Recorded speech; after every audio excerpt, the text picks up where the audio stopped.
Hi, welcome back.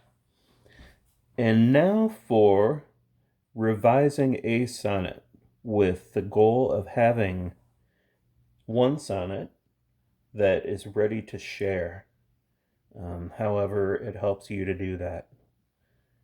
And the first thing I recommend trying is taking a favorite poem or part of a poem, whether it's a sonnet or part of a sonnet yet, from um, the exercises in the first video, and trying to get them into 14 lines.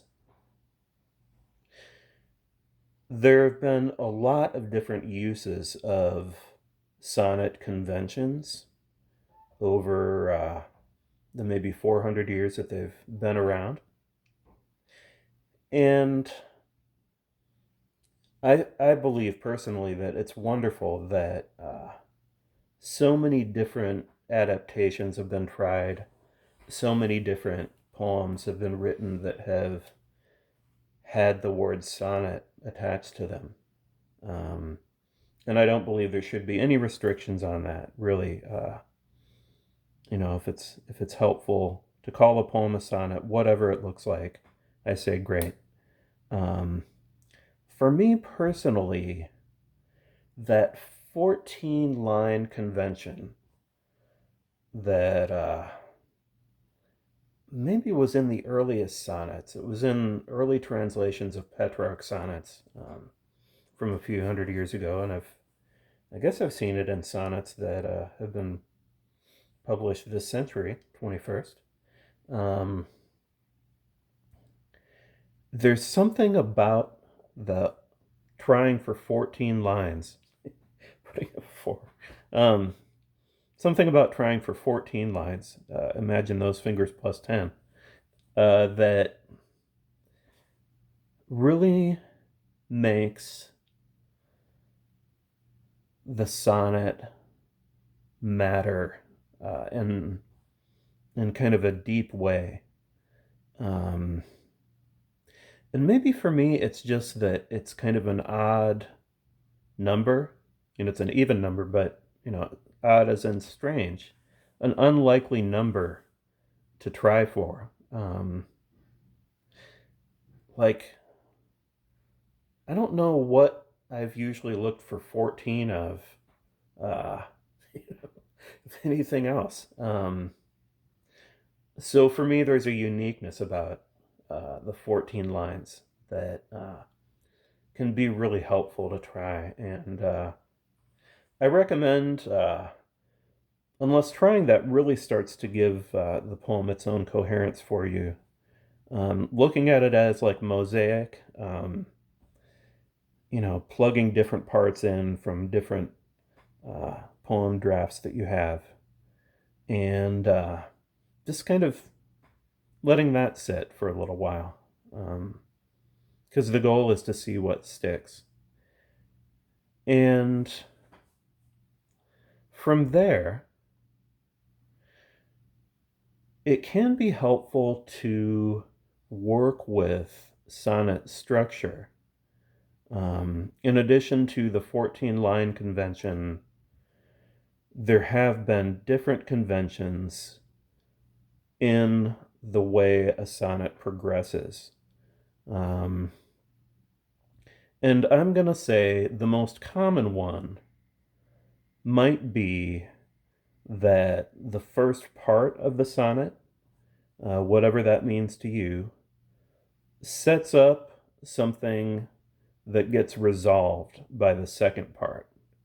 So that's that's hopefully not too vague, but it's wide open for I hope good reasons, because Shakespeare would use three quatrains, three four-line stanzas, and then a couplet, a closing two-line stanza that kind of wrapped things up. The Petrarchan sonnet format, if I remember right, is 8 lines and then 6 lines that kind of do that. And that can be something that's rhetorical, as in like making an argument. Um, like the maybe the main Shakespeare sonnet argument is you're gonna die someday, so get with me now. And so the first part of the sonnet could kind of set up the first part of that, and then this last part could kind of, was like sort of the proposition or the asking for a date, bluntly. And so it can be something like that, or it can be more about like an image. Robert Frost's sonnet called Design, uh, a lot of it is devoted to describing this encounter between a spider and a moth, if I remember right, and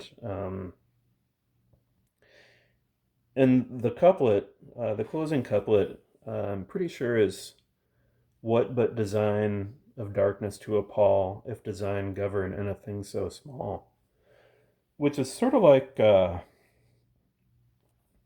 mean, it's saying something kind of rational, but for me, it's really about like uh,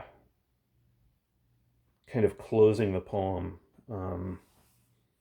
in an almost musical way, like a song closes with some kind of flourish or something like that. So it can be about making an argument, it can be about exploring an image, but the structure of the sonnet can be a really useful thing in my experience. Hopefully, fun, playful, moving, where the first part sets up something, the second part resolves, concludes, answers somehow. And so, if you've gotten a sonnet to that point, I hope what's been happening for you is what's happened for me with sonnet writing, which is like lots of stuff has come up.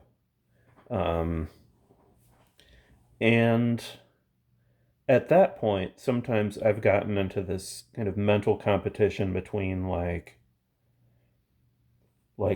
sonnet conventions and what's coming up. And so what I recommend at that point is letting the poem take over.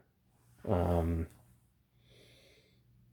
to me, poetry conventions are there to be used and rather than played with rather than obeyed. A good way to put it. So it can be a sonnet if you call it one, or if you've gotten it to a point where working on it as a sonnet isn't the most helpful thing anymore, it can be used as a jumping off place. And I hope wherever you jump to with your poem is somewhere very enjoyable for you, and I certainly believe it will be for anyone who you show it to. Thanks.